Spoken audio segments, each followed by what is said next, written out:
Hello and welcome, I'm Marina Kim and these are the latest news from Kazakhstan. The rally at the Zhanazhol and Kinkiyak oil fields in northwestern Kazakhstan is recognized illegal by a court. 9 most active protesters are now sued by the company, with 3 drivers of the CNPC Aktabe-Munaygas Transportation Department who organized the unsanctioned strike fined for $5 each. We think it was unjust. There was a lawyer from the company saying she will be protecting only those who pay her. She doesn't care about our interests. We will appeal to courts and go until the end.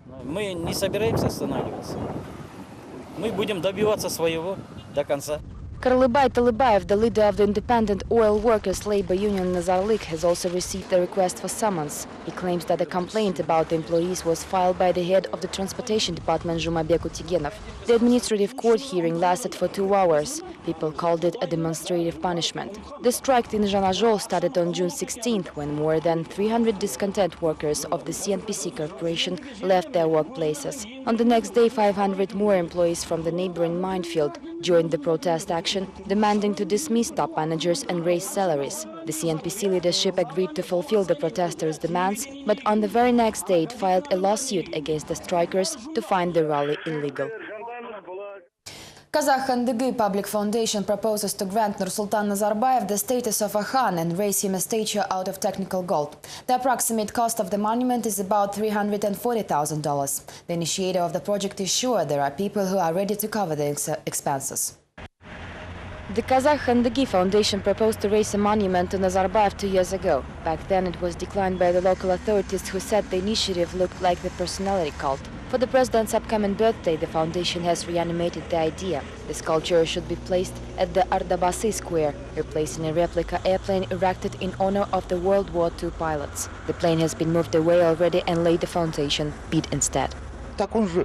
Nazarbayev has been the leader of the nation for already 20 years. Why legitimate it? It shouldn't have been done. This is a sign of transitioning to monarchy, so to say. We held service and asked villagers, what is the nation's leader? No one has a clue, but we insist to think about and answer the question. People say, well, it is a Khan. I guess they're right. In the meantime, some experts found discrepancies in Russian and Kazakh versions of the law on the leader of nation. Apparently, the Kazakh document calls Nazarbayev just a head of state. The next story has more. The language barrier has affected the law on the leader of nation. The co-chairman of the National Social Democratic Party, Azad Jarmakhan Tuyakbay, claims that Kazakh and Russian versions of the law have major differences. For instance, elbасы in Kazakh is far from the term leader and means just the head of the state. I believe that the glossary of the law in Kazakh should have included a clear definition of the term elbасы, whether it means only president or a nation's leader, and if it is, the term should have been translated differently. The amendments to the law, which have been approved by the cabinet and both chambers of the parliament, have raised the waves of discontent not only by politicians but also lawyers. Retired Judge Ishanov is ready to provide legal expertise related with the translation. According to their speeches, both Masimov and Tokayev do not seem to speak the Kazakh language at all. Muhamedjanov also belongs to this category.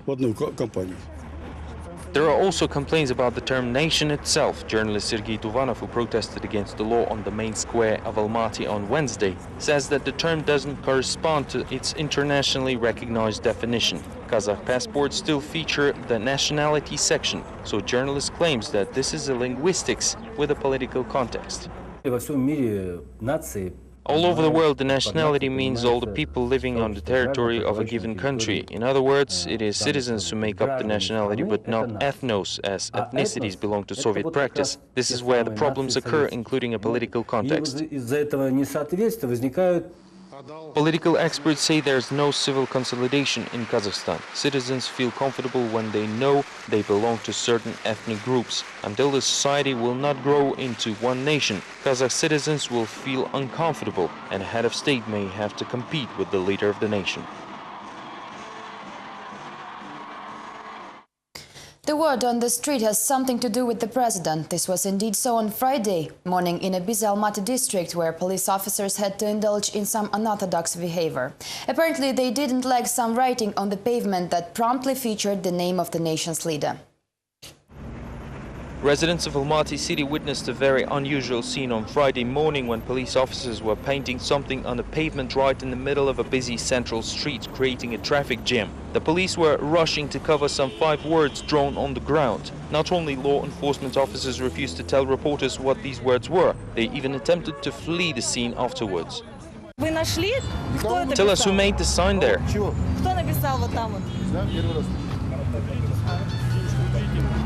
I have no idea. Miss, put the camera away. City residents who work nearby say they noticed the 5-letter sign only upon the arrival of the police and national security agents. It seems they prefer to forget what it actually said immediately after the contact with the law enforcement officers. So what was written there? What it was about? I have no idea. What time did you come here? It was 10 a.m. So was the sign there at 10 a.m.? I don't know, they called us to read it, but when we came here, the police painted over it. Half an hour later, the road service workers took over from the policemen and finished the job professionally. According to some sources, the text of the sign included the name of a Kazakh president as well as perhaps some criticism of the letter. At the same time, no one in Kazakhstan should forget that the recently adopted law on the leader of nation implies liability for anyone who offends the honor and dignity of Nursultan Nazarbayev.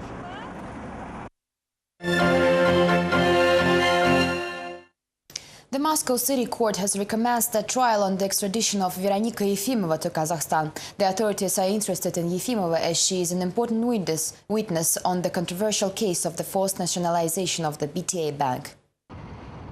The convict was detained on June 3rd last year when she boarded the train at the Moscow's Kazan station. The arrest decision was taken by the Russian prosecutor's office without a court sanction, which is a legal norm for the Russian judiciary system. Yefimova is wanted by the Kazakh authorities, who requested her extradition to Kazakhstan, where she will face charged for the appropriation of property and participating in criminal group activities. Veronika Yefimova headed the corporate customer service department of the BTA Bank and became an important witness right after the forced nationalization of the bank. She arrived in Russia hoping to seek asylum. The European Court on Human Rights, to which Yefimova's lawyers appealed, has requested the Russian authorities for the data on her extradition, documents on asylum request, and asked to postpone the extradition of the suspect to Kazakhstan until the complete consideration of her case.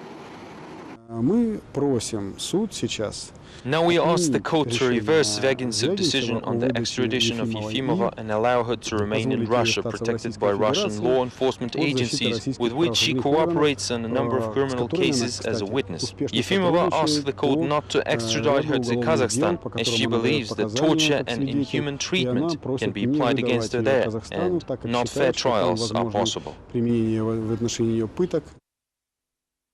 Back to the news in Almaty. An official from the local branch of the Architecture and Construction Inspection gave up the fight with a public figure.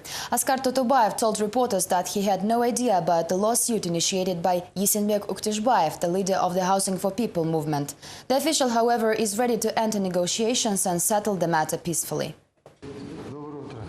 Yesenbek Uktishbayev accused the state body in a legal attempt to cut the water supply to his household. He claims that the authorities say he's constructing something in his yard which is not approved by the Architecture and Construction Inspection. Uktishbayev considered these actions repressive measures for his political activities and appealed to a local court, explaining he's not constructing anything. The hearing, however, was postponed to June 24th because the respondents failed to show up. On Friday, the Architecture Inspection head said he intends to settle the conflict peacefully. By no means we're taking repressive measures against this man. Everything is done strictly in line with regulations. Regarding this case, if he says he's not constructing anything right now, then we will go to his house immediately. And if we don't see anything being constructed there, then we will call out our order and the problem is over.